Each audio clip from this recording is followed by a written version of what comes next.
Welcome to the Perfect Pitch Auto Repair Sports Spotlight. They do it all at 108th and Kedzie.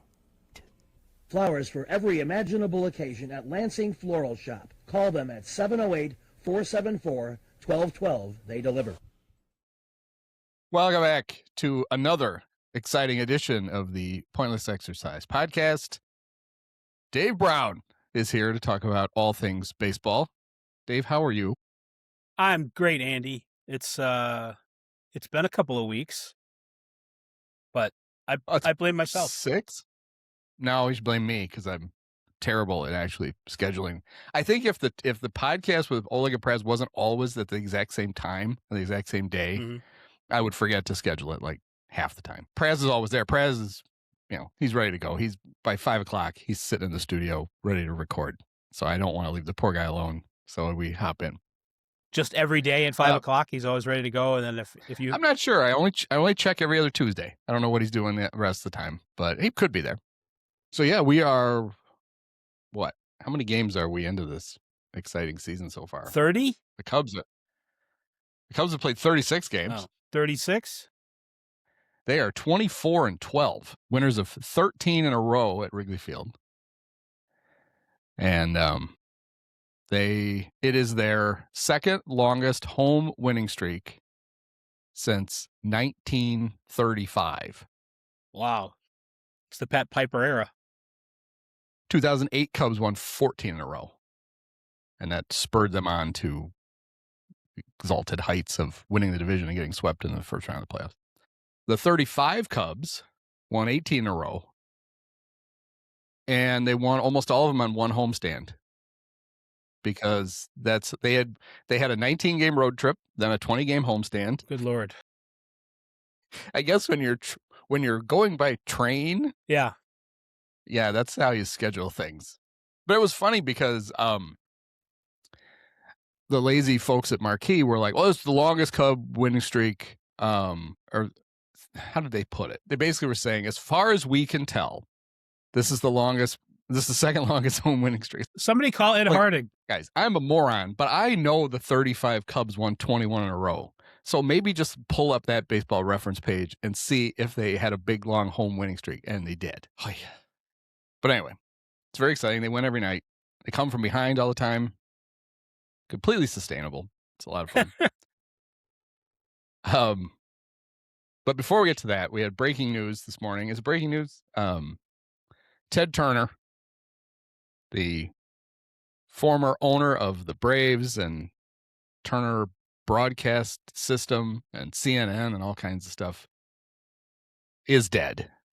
I assume he died at 5 minutes after the hour. What was the thought with that? That was, because the shows would end at 05 then, you would just continue watching TBS because it shows on the other channels. We're already 5 minutes in, and what's the point? You might as well just keep watching TBS forever. Maybe. I just thought it was because it was different. You can't do it sooner, or maybe you think you can't. You can't do it at like 6:55 instead of 7. So you wait until 7:05. Yeah. The Barbs this year have a City Connect that has ATL, and has an ATL patch on the sleeve that is in the style of the old TBS logo. It's actually kind of nice. Most of those City Connects are ridiculous this year. I don't know what's going on. The Royals look like it's circus time. Those are some of the worst uniforms I've ever seen. And the Brewers are worse somehow. Like, they have Wisco written on them. Have you ever heard that phrase? No. I saw some people on Twitter, and so take the source for what it's worth, say, "Oh, you didn't know that people call it Wisco?" No, I didn't. I think you're making it up. No, and I would assume that because I live in Illinois, that we would be more likely to use that and just piss off people from Wisconsin. Yeah, it sounds like something you'd say to get them pissed off. Right, but even we don't do that. No, it's terrible. And those replaced their kind of baby blue ones that they had the terrible hats that had MKE on them, like in honor of the airport. Right. General Mitchell needs to be honored with MKE on your hat. So they replaced bad with bad. The Brewers have done a nice job in recent years it's funny how they fix their uniforms by just going back to ones that look like old ones. Ironic how that works. But this is an abomination. And the Royals, who typically have very nice uniforms, I don't like those. What's with the purple? The Brewers have the purple, too. Purple is a royalty color, as you know. Oh, that's true. So that's the thinking there. Yeah. The Brewer one is supposed to have the colors of a Wisconsin sunset on them. That's kind of the thought. There is a patch on the sleeve that's like a bobber. That's cool. Like it's the one redeeming part of the kind of like the Giants City Connects. They have their Summer of Love City Connects that they went to last year. They got rid of the fog ones. Yeah. The fog was with the bright orange hats that made them look like traffic cones running around. That was fun. The Giants have a really cool shoulder patch that it's in kind of a bubble, very 60s bubble font that spells out San Francisco Giants in the shape of that big glove out in, their ridiculously giant size glove they have in left field. And that's the only part of that uniform that's any good. Does it also say F the Padres somewhere in a hidden form? It does. Ironically, it does. Anyway, so younger listeners might not know that Ted Turner was not just the owner of the Braves, he also was a former manager. He was. During a 16-game losing streak in 1977, he fired manager Dave Bristol, and he made himself the manager. And he managed one game. Brewers lost 2-1. And Bowie Kuhn said, knock that shit off. And he left. So then they had another manager, and I just missed the guy's name. Vern Benson managed them and broke the losing streak. Right. Attaboy, Vern. And then what did Ted do? Ted fired Vern, and he brought back Dave Bristol. And he managed the rest of the season. Well, maybe you weren't so bad. Dave Bristol in 1977 started the season 8-21, took a couple of days off, and then finished at 52-79. You'd never know that looking at Baseball Reference, because they list all the managers and they list 3. They don't list Dave Bristol twice, which I feel that they should. It is confusing because if you look at Ted Turner and it says 1977 manager 1 of 4. Right. But it's because Dave is 1 and 4. Right. I guess that's technically right. He really was, but yeah. Dave, former manager of the Reds, of the Brewers, and of the Giants. And if you would ask me who Dave Bristol was before I looked this up today, I couldn't tell you. I don't remember Vern Benson, but Dave Bristol's a name maybe as a coach with the Giants that I remember in the early 80s. I mean, does that sound right? He managed 1,400 games in the big leagues. But if it happened in the 70s, I was not old enough to pay attention, so I let myself off the hook. Yeah, me neither. I was 4. I wasn't watching a lot of Braves baseball. We didn't have a satellite dish yet. I couldn't, even if I wanted to. Even if 4-year-old me was like, I want to watch the Braves. Unless they were on the game of the week. And judging by the record, they weren't. I literally couldn't watch. Right. I could have begged my dad to take me to Wrigley to see him play when they came in. Because I want to see Dave Bristol in person. Who was on that? I wonder who was on this 77 Braves team. I'll bet that it was chock full of talent. I believe wasn't Andy Messersmith? Didn't they sign him as a free agent? Yes. Their starting rotation was Phil Niekro, of course. He led the league. He led the league in complete games with 20 and losses with 20. He started 43 games. He started almost twice as much as anybody else. He's just starting every other day. Phil and go again. Okay, good. We're going to need him. Phil Niekro, Dick Ruthven, a future Cub great. In the rotation. He made 23 starts. Yep. Andy Messersmith went 5-4 in 16 starts. And Eddie Solomon, 6-6 in 18 starts. Got many Eddie Solomon cards from 79, 80 in there. Pirates too, I believe. And the White Sox? It looks like this was Dale Murphy's rookie season.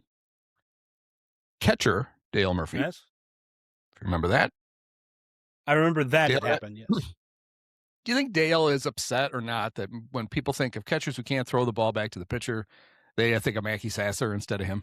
Maybe. Just imagine if Dale had stuck at catcher with the ridiculous offense that he put up for those. He kept Biff Pocoroba out of the lineup, I'll tell you that. Yes, Biff Pocoroba was the primary catcher that year. Pat Rocket was their shortstop. I got nothing. That's not a real name. Pat Rocket. He was 22 years old. His WAR was -2.5. Not a lot of positive WARs on this team. Gary Matthews was their left fielder. Sargento. There you go. Jeff Burrows was the right fielder, and Roland Office was the center fielder. Those are legitimate ball play. They get to the outfield. They are. I mean, Roland Office didn't hit very well, but Sargent and Burrows, they're good. Jerry Royster was on that team. Long time guy. Yeah, they should not have been this bad. Well, of course, maybe. How bad were they? I mean, you take out that they were 61 and 101. You take out that 16-game losing streak, right? And they're only 25 games under, something like that. They'd have been fine. The closer was Dave Campbell, ESPN analyst Dave Campbell. Oh yeah, leather-faced right-hander. 13 saves, 0-6. They lead them in.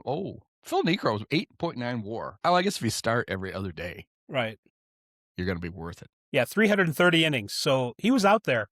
He was compiling the WAR. If nothing, I believe that was a phrase that he had on his T-shirt. He was just very excited. He led the league in a lot of things. I left him short. He led the league in losses with 20, games started with 43, complete games with 20, innings 330 and a third, hits allowed 315, less than one an inning, earned runs 148, walks 164, and strikeouts 262, and wild pitches 17. Of course, he's a knuckleballer. Of course, poor Biff Pocoroba. A lot of time running back to the. What was it was a Bob Uecker thing about catching Niekro, and he said, "Let's wait till it stops rolling." But his other one was his parents came to one of the games, and I spent most of the game saying hi to them as I ran to pick the ball up. Like his parents were sitting behind home plate, and I spent the whole game saying hi to them as I picked the ball. Right. Well, there you go. If they'd have let Ted manage the whole season, who knows? Maybe they'd have won 64 games. If you look up photographs of this tenure. Not 20-year, but tenure, you notice that I think Ted wore a jersey that said Channel 17 on it. I think that was him. I could believe it. Unless he asked someone else to wear that. I know somebody in the dugout wore Channel 17, and it might have been him. Let me see. Let me look for it real fast. He was number 27. Somebody probably already had. It was Messersmith. Messersmith, he paid him the contract, and as part of the deal, had him wear Channel 17 as a jersey. So I thought that was funny. Would have been funnier if Ted had, but whatever. It would have been, yeah. There's a nice shot of him in a headdress for no reason. There's a fair amount of pictures of him as the manager. It was only one day, so they had film. They were ready. It's also a nice picture here of him and Dominique Wilkins and Kevin Lockery back when he owned the Hawks. Murph. All right. Yeah, that's probably enough of Ted. I was telling you before we came on that I was watching Red Sox Tigers. The Cubs were in a rain delay, so I was flipping around trying to find a game to watch. And I was watching Tigers Red Sox, and it was raining there. And they thought they were they kept showing the radar, and they thought they were going to somehow get the game done before. And then it started raining too hard, and they couldn't. So they went to bring the tarp out, and the Tigers have dirt cam. They have the little camera in front of home plate. And so they switched to dirt cam, and Jason Benetti and Andy Dirks, the announcers, very excitedly waited for the tarp to get pulled over dirt cam. So then they did it, and they gave, yay, when it got covered up. And then Benetti did a dramatic reenactment of it where they showed him in the booth, and he just threw a sweater over his head. He goes, this is what it looked like. And then they brought the sideline reporter up, and they found a I forget what her name is. I should have looked this up. She was fun. They had a good time in the booth. They had a cutout of her head.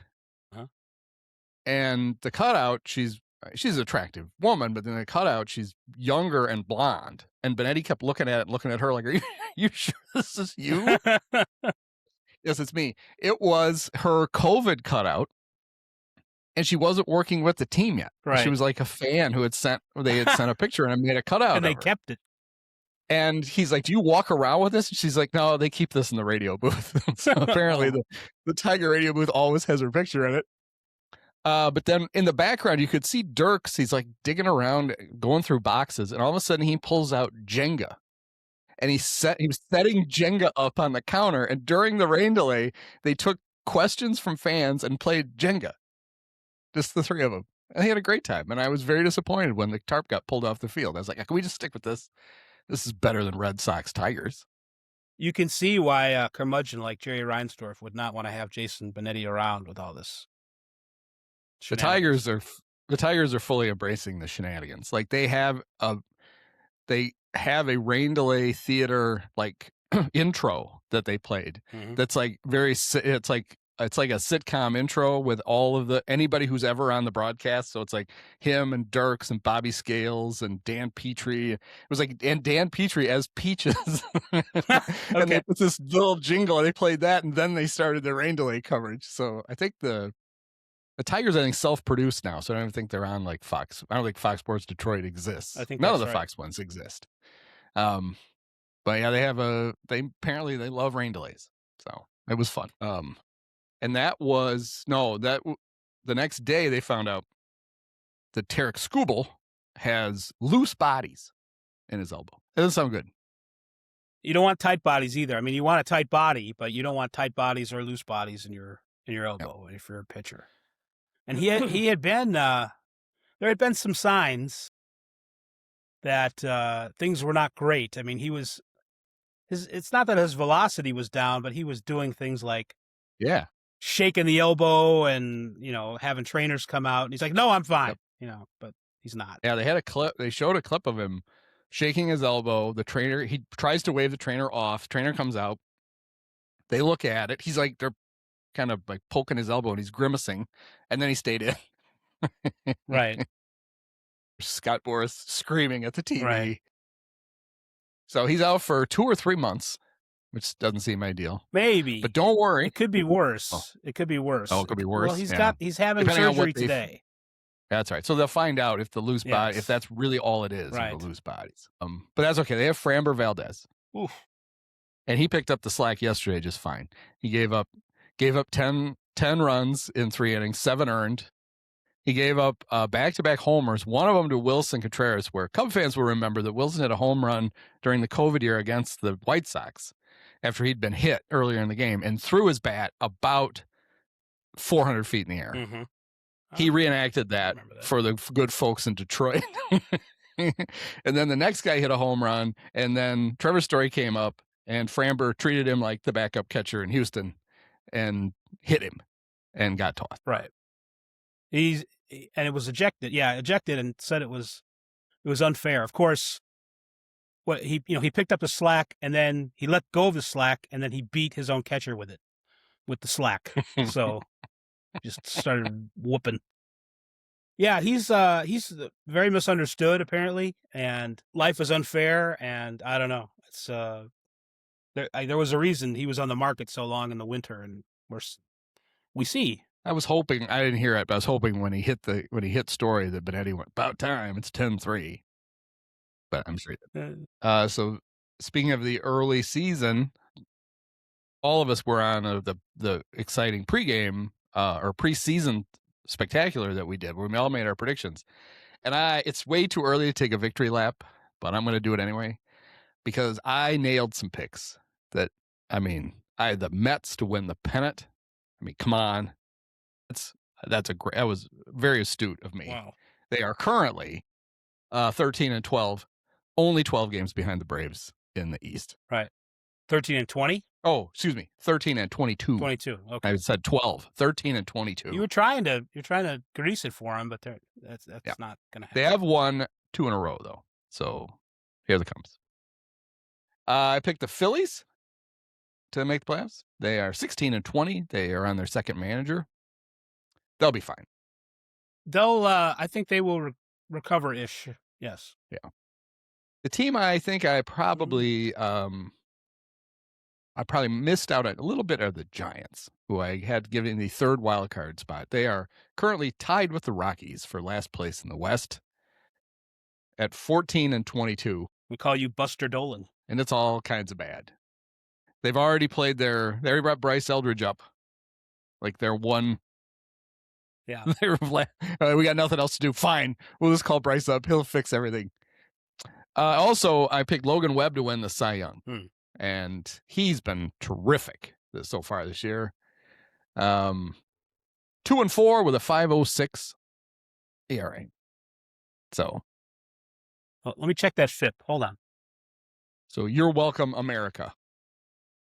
No, they're very underachieving, and you've gotten only a 360 FIP. It's a full run more than last year, but so he's not pitching as bad as he's pitching, if you will. Logan Yeah, Webb. I'm just thinking he's probably not going to win the Cy Young. No, he's probably given up enough earned runs now that if he gave up none the rest of the year, he'd have a chance. He's given up the most earned runs in the National League. That's too many. Yeah, he's a workhorse. Yeah. He's Phil Niekro. He's non-knuckleball Phil Niekro. He's going to be out there no matter what, getting the innings and giving up runs. And I haven't, Giants games in the past have been appointment television. I like Kuiper and Kruko, and they were a good team, and the Lincecum days and so forth. I mean, that's going back a little days now. But, so I haven't, I'm not that interested, honestly, in watching mediocre teams at 10:30 at night. But I've seen, so I don't have a book on Tony Vitello and how he manages a game and all that.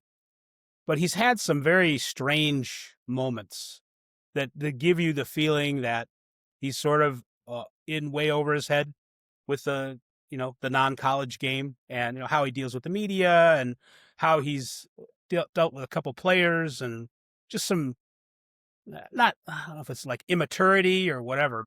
It's you don't get a great feeling, and it's but Buster is going to have to be, unless it gets really, really bad.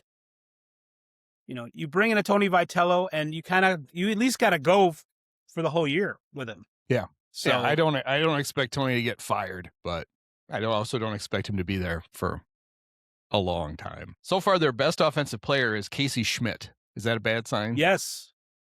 He's been very good, though. 306, 355, 559. And he has no position. No.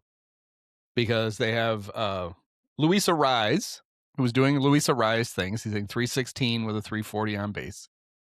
He's actually played a relatively good second base. Like this idea that Ron Washington could turn anybody into a good fielder, it might actually be true. Right. And now they've kind of created a logjam where they've got, this is a curse of a bad team, right? Where they can't find a way to play the guy who's playing the best. Yeah. Because they've got Arraez at second, Willie Adames at short, Matt Chapman at third, Rafael Devers at first. Now you got to figure out how you're going to play Bryce Eldridge. He's going to be at first or DH. Willie Adames, 199, 236, 340. His WAR is 0. And then there's Patrick Bailey, who 152, 221, 190. Willie Adames with the 46-6 strikeout to walk ratio. Luis Arraez, 6-6. Chapman's slugging 321. Devers is slugging 307. I know it's a tough park to hit in sometimes, but I don't know if it's that tough. Barry Bonds did it.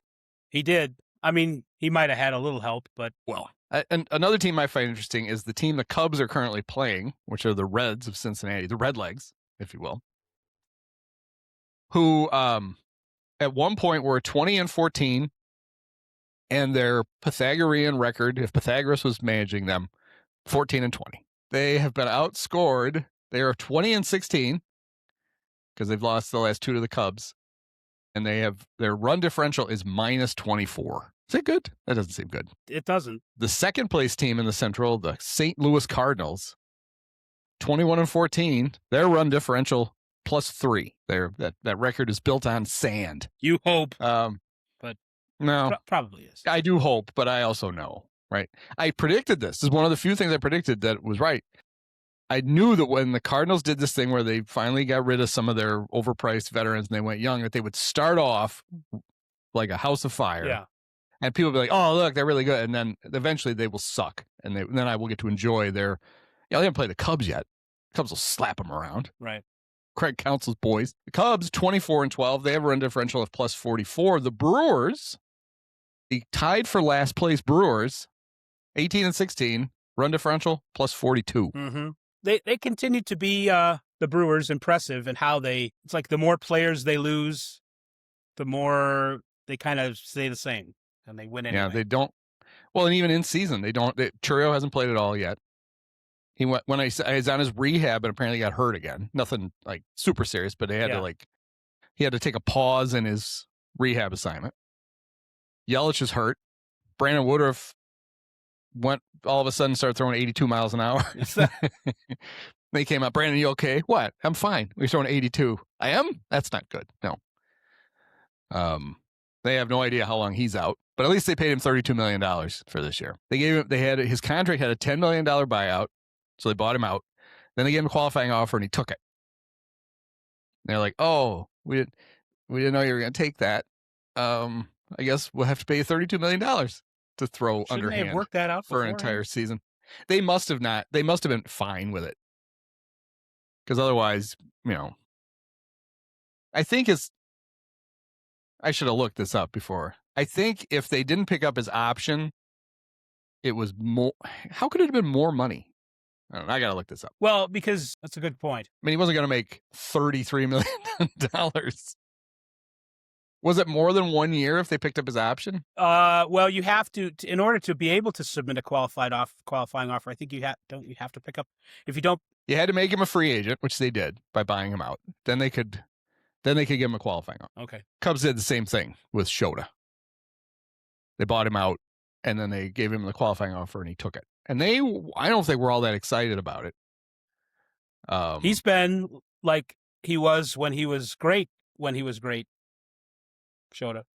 He has been one of the best pitchers in all of baseball. He has allowed 25 hits in 41 innings with 43 strikeouts. He's 3-2, but with a 2.4 ERA. Yeah, I mean they may get towards the end of the season. They could have kept him for 3 years and like $50 million, and they didn't do it. And they're going to pay him like 20. I forget what his buyout was. $5 million. Pay him 27 for just this year. But he is 32 at some point, I guess. In the game on Tuesday night, the Cubs, there was a lefty, so they won't start Moises Ballesteros because even though he's the best hitter on their team, got to hide him from the lefties. But then Matt Shaw's spot came up. Matt Shaw played third, and Bregman DH'd. So Shaw is basically in Moises' spot. And they pinch hit Moises with the bases loaded because it was their chance to get back in the game in like the 6th inning. It was fairly early. Yeah. And Moises grounded out to the pitcher, but then Bregman went from DH to third, so they lost the DH. And they only had one bench guy left. They had Carson Kelly. It ended up not mattering because they won the game before that spot came around a second time because they used Kelly as pinch hitter. So I was quickly looking to see who, if they had to go to a pitcher, who they should use. Edward Cabrera has 1 hit in his career. He only batted 6 times. We're getting to the point they've been a DH so long that guys that you expect had a few full seasons of hitting don't. Right. Because like they had the DH in 20 and they didn't have it 21. They've had it since 22. So he would have only had 1 year in his entire career where they didn't have the DH and he wasn't even full season because he always gets hurt. But Shota batted in Japan, and in 14 years, he has 16 RBIs, like 3 doubles and a triple. So I was very excited for the Shota Imanaga at bat late in the game with the game on the line, but it didn't come to that. The Cubs selfishly won the game. Actually, Elliot De La Cruz won the game. Ooh. A sharp ground ball to Elliot that he olayed. It's the largest person in the league, and somehow not a single body part hit that ball. As far as I can tell, the Cardinals' entire season so far has been fueled by Jordan Walker. Like he has all their hits. That would be something. 585, 10 homers, 27 RBIs. And his strikeouts aren't atrocious. 43 and 130 at bats. No, it's not great. But it's workable, especially if you're going to slug 585. You could strike out a third of the time. We don't care. That's fine. But like last year, he struck out 126 times in 363 at bats. So that's not going to work. Under 30% strikeout ratio. So, Yeah. But the guy I enjoy the most for his stat line is White Sox third baseman Munetaka Murakami, whose first 14 extra base hits in the major leagues or homers. That's crazy. He doubled on Monday night. He hit the chalk with a ball. And if I were him, I would have stopped at first. Right. Because I would have tried to go a whole season with no doubles or triples, just all homers. Did he ask for the ball? That might be his only one. He should have asked for the ball if he didn't. Yeah. The year Jay Johnstone led the National League in doubles, in his final game of the season, he hit what should have been a triple, and he just stopped at second base. Was that in his book? Did he write that? Yeah. Yes, he did. There's no video. I'm sure there's no video. I have 3 of them, I think. He could be bullshit. It could have been that he didn't have a chance to go to third, but he did stop. He's like, screw it. I wasn't going to lead the league in triples, but I could lead the league in doubles. There, that answers the question. Like, would you rather hit for the cycle or would you rather hit 4 home runs in a game? Jay Johnstone might just do that cycle. You try and do that these days. Stop at second when you should go to third, and you're going to get the Emmanuel Clase treatment. You got to be careful. That's true. Yeah, that's right. And I'd have to check out DraftKings and FanDuel and Polymarket and all the others. Make sure you didn't bet on yourself for only doubles.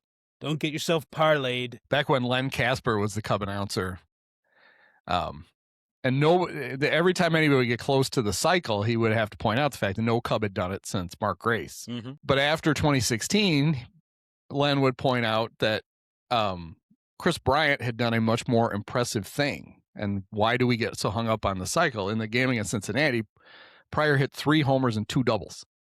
Right. He's like, isn't that better than a single, a double, a triple, and a homer? Like, yes, of course it is.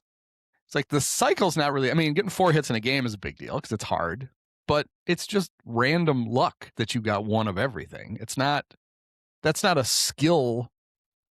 No. You don't, it's not like, right. You don't, I'm going to hit for a cycle today. Right. Well, no.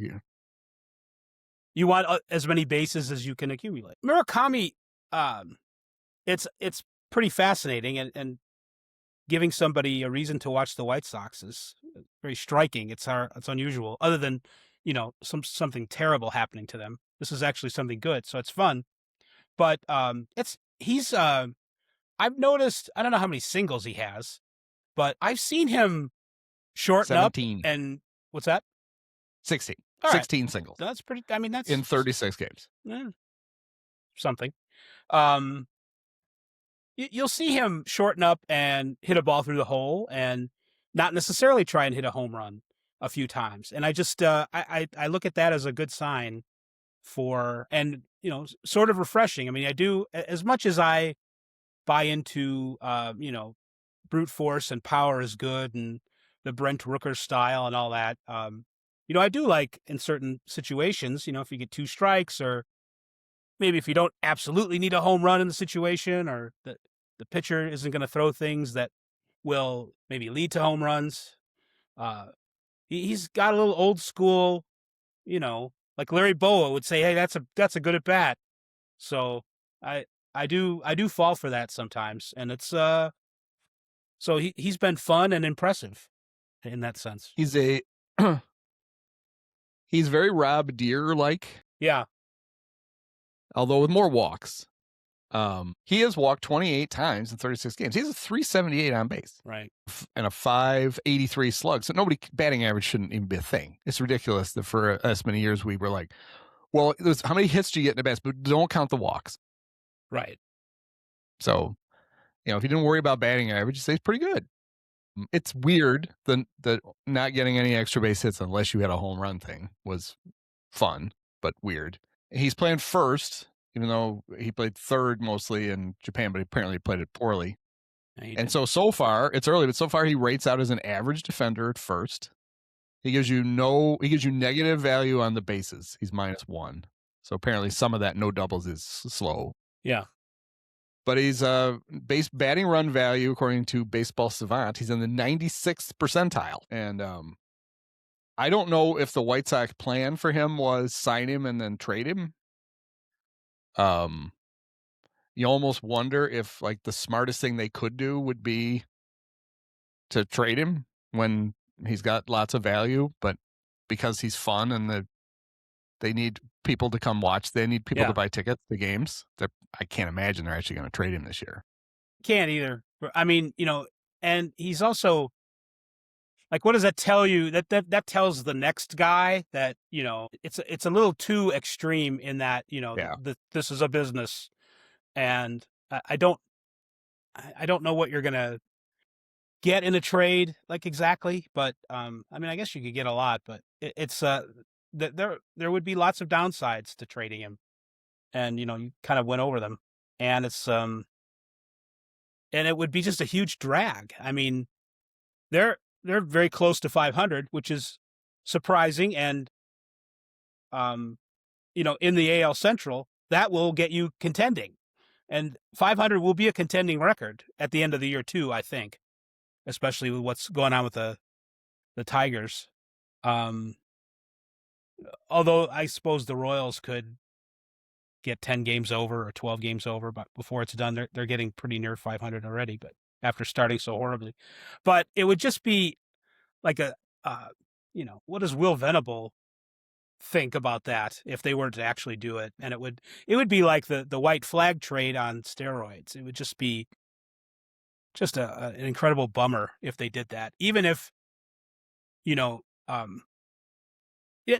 mean, that's something like, that's how like the Brewers think of doing business and their fans and their, we got to trade somebody while we can, every single time. It's just like, all right, shut up and just keep some guys and maybe win a World Series once in a while. So, but not that the White Sox are on the verge of that, but that's what I'm saying for like a better team, that like the Brewers, that they cut bait on guys. And it's generally, I understand why they do it, but I also think it's penny wise and pound foolish sometimes, especially when it comes to like winning a World Series. So no, and I think the reason that the idea that they might trade him comes up is that he only has a 2-year contract. So, but you're right. I mean, the whole idea, at some point in the rebuild, you have to get competitive, because that's a better way to find out what you really have. And so it would be, I think, self-defeating to do it. And we've lost Dave. So as I was saying, Dave's back. Sorry, Andy, I cut out there. You said it would be self-defeating to do it, and then I went black. Yeah, basically just the idea that at some point you have to start winning some games, and he helps you win. And, maybe it's time, instead of thinking about, and I'm not even saying they're thinking about trading him. This is all outside. I think when he signed the contract, people looked at it and said, oh, that's a guy they're hoping they catch lightning in a bottle with him, and then they can trade him for something to help with the rebuild. Maybe you got to look at it and say, your skill set actually does translate to Major League Baseball. Maybe it's contract extension time instead. So, and he is in his mid-20s, so he's not old. So, yeah. But I'm going to take Kenny Williams' advice. I'm just going to stay out of White Sox business. They can do whatever they want.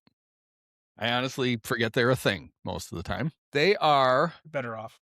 They are in a division where nobody has a winning record. It's fun. The Cubs are in a division where everybody has a winning record. Right. Even the Pirates. Although they're trying to not do that anymore. Yeah, right. They're 2 over. The Brewers are 2 over. Yeah, the Guardians actually.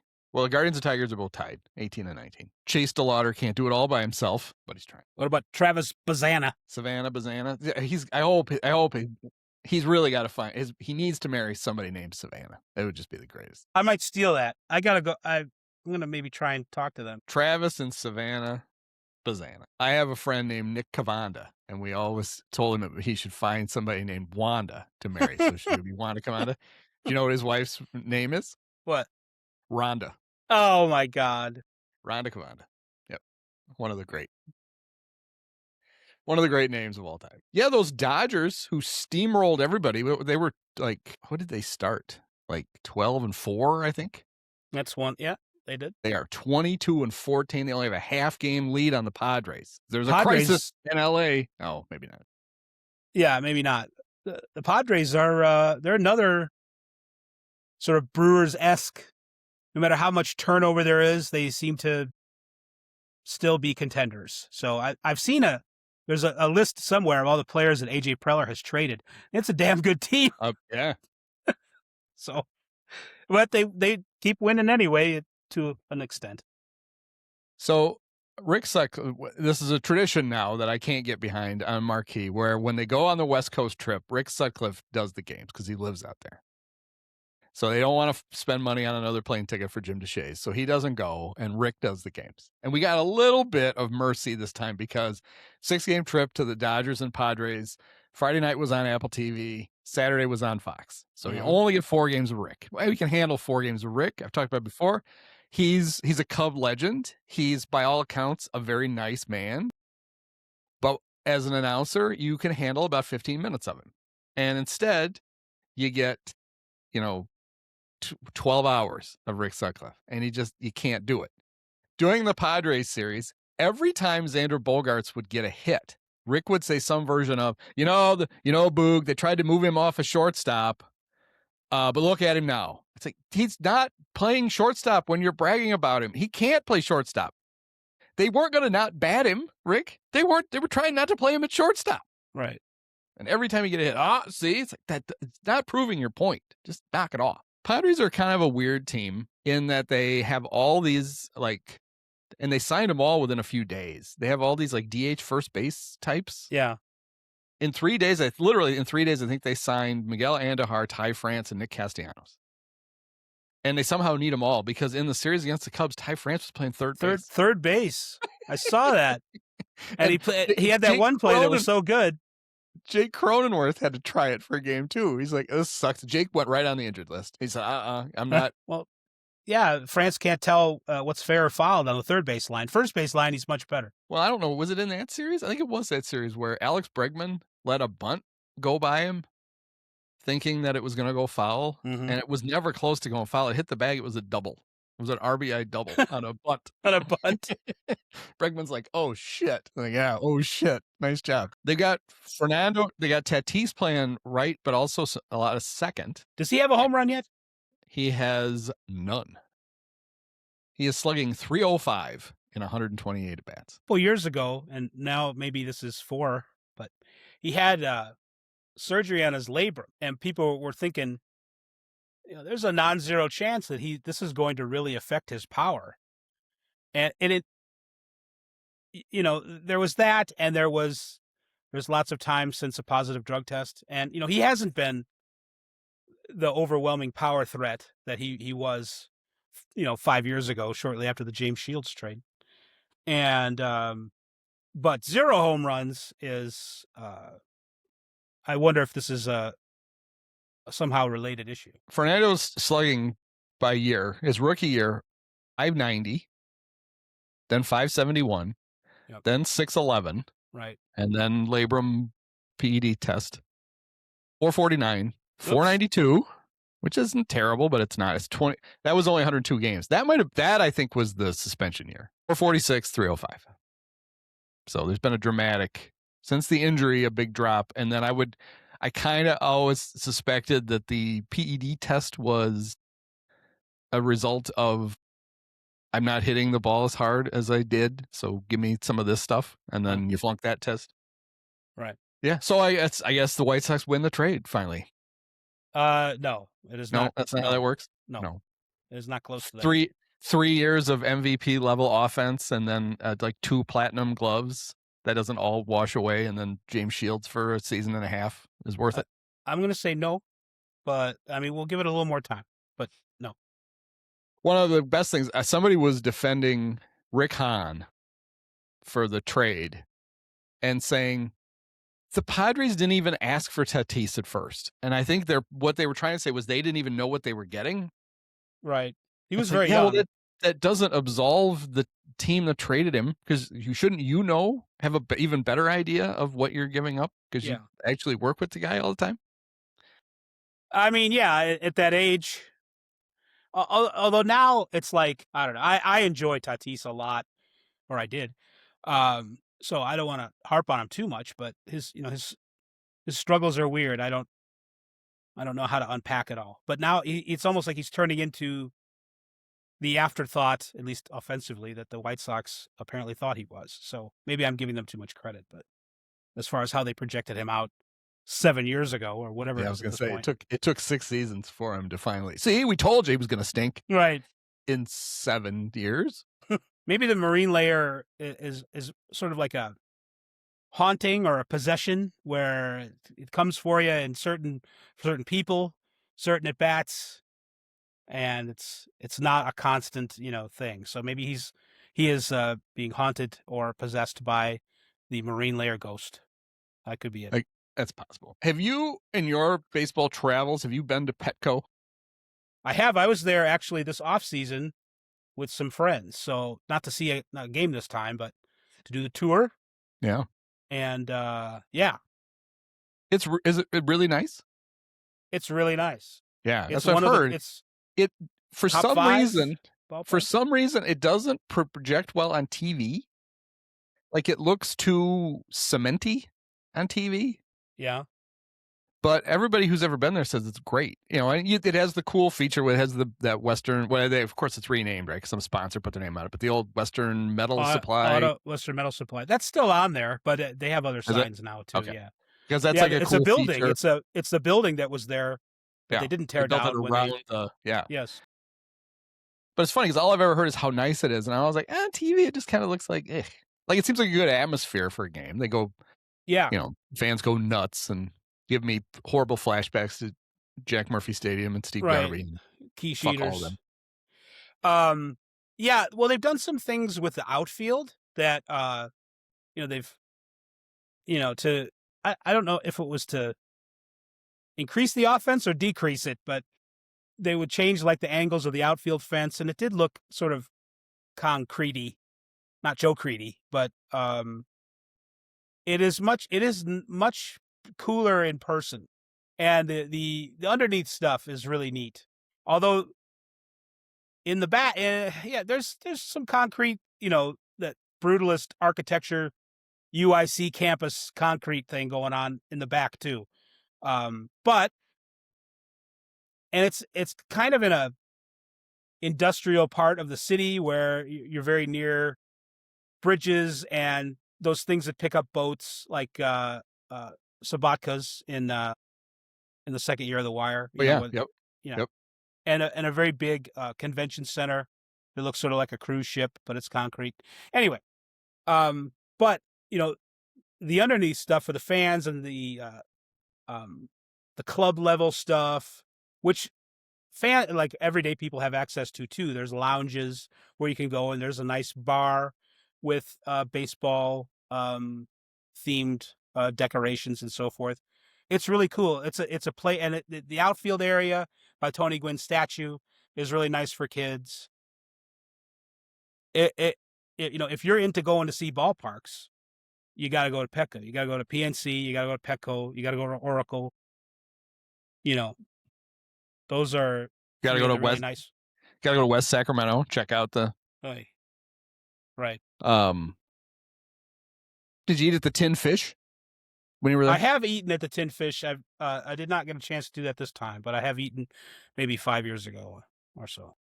So if you like, well, this is a problem. Mike Krukow doesn't travel anymore. But if you are a Dwayne Kuiper, Mike Krukow fan back in the day, they would eat at the Tin Fish for breakfast and lunch every day when they were in San Diego. Yep. And so if you wanted to meet them, all you had to do was go hang out at the Tin Fish. They were coming in at least twice. Right. Before. Yeah. It's if you're into baseball trips, it's a must see destination. I would kind of like to do I'd like to do a West Coast trip where I go check out. I've never been to Safeco. Yeah. So and then go down to the old, it'll always be Pac Bell to me, Oracle Park. And then, I don't know, maybe Dodger Stadium. Just check out the parking lot just for Frank McCord's sake. Really? And then head on down to Petco. That'd be fun. Anaheim is kind of it's a big dump. It reminded me of like a little bit of a modern Comiskey Park in that, they sort of built it. If you look at how they built it, they obviously sort of copied off a Dodger Stadium a little bit, but then they took a left turn and just the big A scoreboard's still around, and that was cool, but the rest of it's kind of crap. And they've done some things to it that are kind of funny. It looks sort of like that rock formation in left field is kind of like like the Matterhorn with the roller coaster, the Disney roller coaster, and except there's no roller coaster, it's just rocks. So that's and I mean, I haven't been to Dodger Stadium really since last time I was there, I was a kid, and people were threw ice at us from the upper deck. So it had not been refurbished yet. So if you miss Dodger Stadium, I don't know if you're missing much still. Oakland was, oh man, that was a dump, but it was very odd and different and fun. So it's too bad that we don't have that anymore. And maybe West Sacramento's like that. I don't know. I don't know if I'll ever get a chance to. I mean, they are apparently building that park in Vegas. I was sure that was never.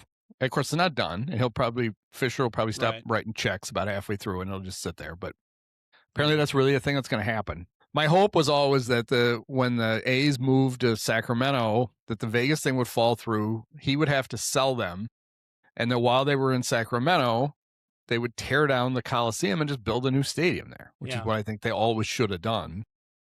But yeah, I guess. I don't know how official it is, but I've seen a few stories about, well, let's see if Major League Baseball expands a couple teams soon, and Oakland is on the list. So, you'd think that, I don't know, where Charlotte and Portland and Nashville thinks they're getting a team. They think they're next in line. Montreal would be fun. Salt Lake is on the list now. Salt Lake, yeah. And they apparently have the Mormons are organized. They apparently have a site and money, and they're just give us the team and we're ready to go. Yeah, I could see that happening too. Yeah, I mean that's Manfred wants. So what's the holdup? The Rays and their stadium? That has been a holdup, but he wanted to get stadium certainty for Oakland and Tampa, and then once they did that, then they would expand, and then he wanted to do it before he left, which is I forget when 30 he's gone. Yes. Okay, so he still got time. But yeah, to answer your question about, and the Rays have seemed like they're closing in on a deal, but it is not done yet. So, but I believe they are closer to a solution than in Tampa than they were before. So they basically had a deal before the hurricane, right? Right. Yeah. And then I probably, yes. It seemed like they did. That's a funny political area, and a funny relationship they have. But yes, it seemed that way. It's funny, the renovations to the Trop, which to me just felt like a big waste of money. Like, what are you ever going to use that place for when the Rays are gone? But then who knows if the Rays will ever leave. The one thing that's very noticeable on TV is that the lighting is so much better. Yeah. That was always the most depressing thing, was to turn on a Rays game. So it looked like they had 4 lights on. And now it looks like a real stadium. I'm sure it's still weird. I mean, they didn't change anything structurally. They put a new roof on it and they fixed a few things, but it's still, on TV, at least it looks like, I don't know how to describe it other than it just always looks so dark. To me, we've talked about this, the Texas always looks like, it looks like there's the way the lighting is in that park, it looks like there's nobody there. And it's like they've only paid half the power bill. Yeah. It's to me like when it's, you got clouds and thunderstorms coming in, sort of like in Milwaukee, and it's just things get darker, or any ballpark. It doesn't even have to be indoors. You just get that look of, oh, it's going to rain soon, but it's Texas, so it isn't. It also has a bad TV, for a TV setting, the backstop from the center field camera is bad. It's too, you don't see people, or you barely see people. Yeah. It's just weird. It's like they really need to factor that in, because 80% of the game people are going to watch from that camera angle, and it needs to be that the straightaway camera angle is aesthetically that needs to look better than it does. Well, you'd think they would have looked into that already if they were going to ever. They didn't care. They don't care about people like me. They're screw your aesthetics. They did add that statue though. That's right. The statue of the Texas Ranger. The Texas Ranger. The racist we are not going to integrate. Ranger. Yes, we are not going to integrate. Was too racist for the airport, but it wasn't too racist whatever the name of that stadium is. Oh.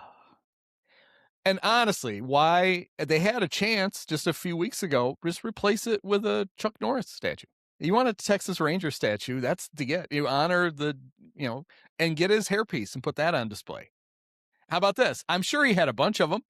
One game, all the Rangers wear Chuck's hairpieces instead of hats. You make me think of Santo Oh, now. big boy. Oh, last night, the Cub walk-off happened, thanks to Elliott, happened so quick. In the bottom of the 10th, Pat Hughes still in the bathroom.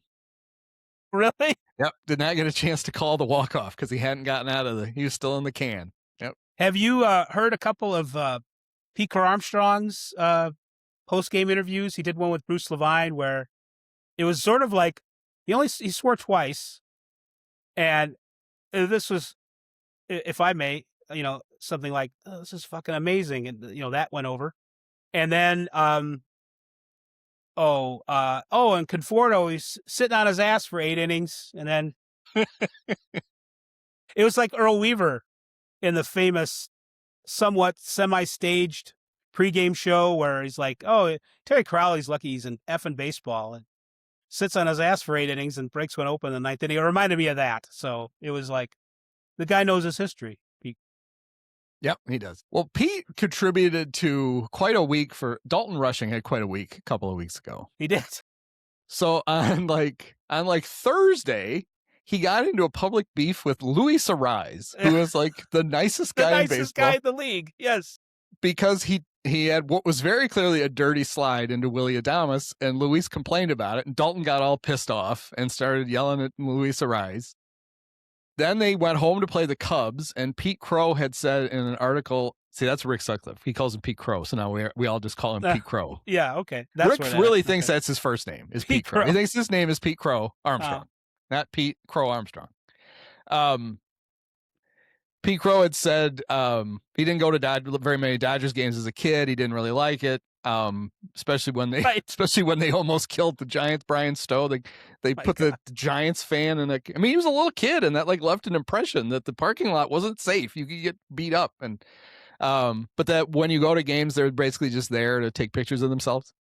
And Dalton Rushing, of all people, decided he was going to take umbrage in that. So then he got in the middle of that. Then there was a play on the Sunday game where on a full count pitch to Nico Horner, Nico struck out took strike 3, and he immediately appealed it, but so did Rushing. Yeah. And because he didn't know that it was he thought it was a strike. That's kind of a tell. Or he thought it was a ball. He thought it was a strike. Nico ended up, it was a strike, and it got confirmed he struck out. And then Rushing in the final pitch of a game last weekend did the same thing. Yeah. He tried to challenge a strike. It's like, Jesus, you are just the dumbest person in the world. I thought he was being a prick, that he was like imitating.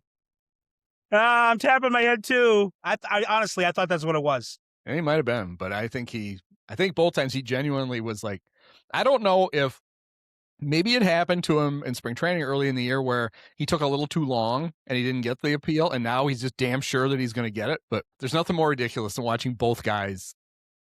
And I had on a post, I had a nice screenshot of both Nico and Rushing at the same time hitting their heads.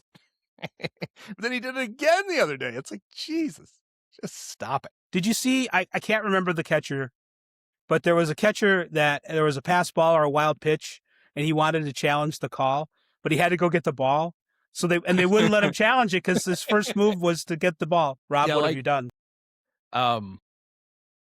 Carson Kelly, who is like the best at it, like it literally has like the best percentage. He wanted to challenge a call while he was trying to challenge a ball strike with the runner trying to steal second. And so he was kind of like, he's not tapping his helmet, but he's clearly yelling at the ump while he was throwing to second. Challenge it. And he got the challenge, but Marquis does such a terrible job of like their director is just like randomly calling out numbers, and you don't know. We didn't know for like, they come back and everybody's just standing around, and then all of a sudden the graphic comes up and it's a strike. And Boog's like, oh, I guess they challenged it. It's like, Good Lord. I had a big complaint last night during the game about Boog, which was, and he does this all the time. There's two things that he refuses to do. He will not tell you, Marquis just does it. Marquis rarely tells you who's warming up in the bullpen. If you're at the game, because they put it on the scoreboard. Marquis has a camera in there. They constantly can see if anybody's up. They very rarely will tell you, but they very often have not told you who was warming up. Counsel comes out to make a pitching change. They go to commercial. You don't know who's coming in. But the other thing Boog does, which I find even more egregious somehow, is when someone pinch hits, he will say, like, here's Michael Conforto pinch hitting. He won't tell you for who. It's like, look, I'm not scoring the game at home, right? Like, I'm not paying that close of attention a lot of times. Just tell me who it is. And it was a big deal last night because Conforto was hitting for the great Nicky Lopez, who's back for a second tour with the Cubs. He got one hit last year. Naperville is whole again. Which meant that either Michael Conforto is going to play third base. Yeah. Or Alex Bregman is gonna move from DH to third base, so we're gonna lose the DH, which in a one-run game is kind of an important, like, strategic thing for the announcers to talk about. Right. They not only did he not tell you, so I just figured it out on my own, and then they come back, and Conforto hits, and then they wait till the top of the inning then to start discussing the fact that they don't have a DH anymore. Right. The Marquee broadcast spends so much time, like I was talking about, they try to do like the Jason Benetti, Andy Dirks rain delay stuff during the actual game. It's like, look, I know it's a long season and a lot of these games we're not going to remember, but you got to tell us what's happening in the actual game. It's kind of your job. You don't get to just yuck it up for, they spent like a good 5 minutes last night. A foul ball bounced into the little area where next to the dugout where Taylor McGregor has her card table. And she was going to throw the ball to a fan. Now, earlier this year, she got one, and she went to throw it, and she realized the fan was of the other team, and she quickly pump faked and then threw to somebody else. She got a lot of credit for that. Well, she's just sitting there with this ball, and they're like, "Oh, almost hit you in the head." And she's like pretending that the ball's hitting her. Like she's taking the ball and pretending it's hitting her in the head. And then they just kept showing her. I'm like, "What the fuck? This is the only thing that's on. This is the only thing that's on your network right now. Is Taylor McGregor?" It's like, oh, just stop it. The White Sox let Benetti go for less. Come on. But like I said, every time I go to complain about Boog, he takes the day off, and we get Alex Cohen, and I'm like, God, I wish Boog was here. There you go. I will take it with a grain of salt. I like that you see that. That's good of you. Dan Bernstein on his little podcast had he did the top 10 play-by-play guys in his lifetime in Chicago. He did a list, and one of the things he noticed was how many of the guys on the list were White Sox announcers who Jerry Reinsdorf had run off. So Joe McConnell's on this list, isn't he? Well, I know for sure, because I didn't see the very beginning of it. I know for sure Don Drysdale was on it.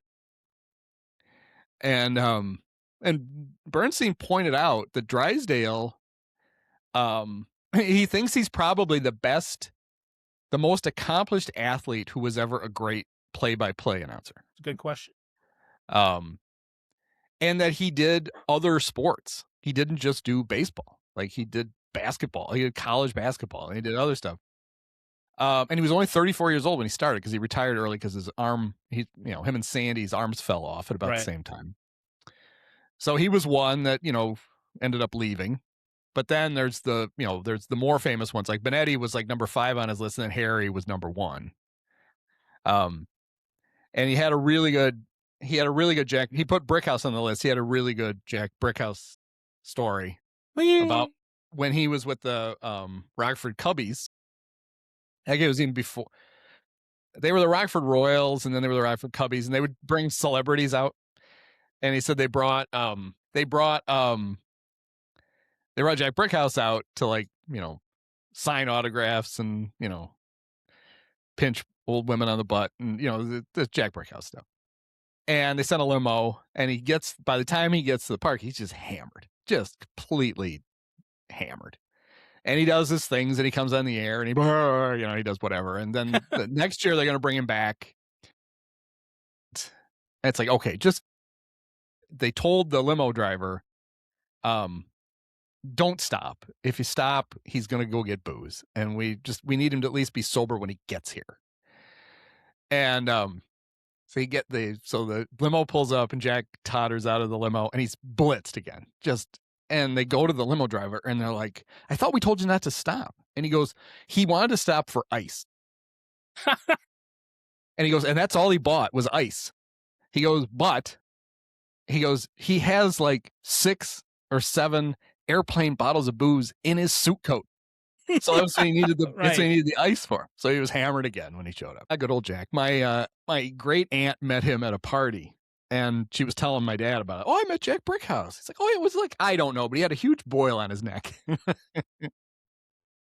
That's all I remember. It's my brush with greatness with Jack Brickhouse was my great aunt. Don't brush up against a huge boil on his neck. So that was fun. All right.